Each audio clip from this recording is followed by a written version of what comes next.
In corporate affairs, Capital Alliance introduced the online application Cal Online 2.0 to promote digital investment banking in Sri Lanka.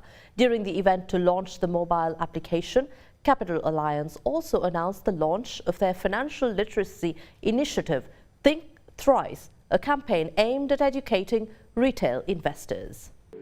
The launch of Capital Alliance's online application, Cal Online 2.0, which focused on digital investment banking, was held in Colombo last evening.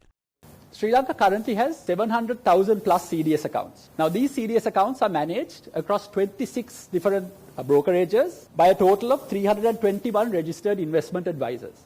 If we look at Sri Lanka's unit trust industry, the total AUM in unit trusts in Sri Lanka is equivalent to 1.8% of our GDP. Now in India, this number is 14%. That's a huge difference. And treasuries markets as well, the 1 million and above investment requirement is prohibitive for many retail investors. So when we take these three things together, it's very clear for us to see that there are still extremely high barriers to entry for retail investors to our capital markets. And that is where Cal 2.0 comes into the picture. Let's say a retail investor living in Kampara or Vaunia or Trincomalee, if he or she wanted to invest in the capital markets and wanted to open an account, typically back then what you would have to do is take a day or two of your busy schedule, find an institute like this, financial institute. There'll be a lot of unknowns in terms of documentation. The process itself would be intimidating. It's a very disadvantageous to the retail investor. Our purpose was to address each of these pain points and provide the convenience to each of these customers in Sri Lanka. Capital Alliance also announced the launch of their financial literacy initiative, Think Thrice,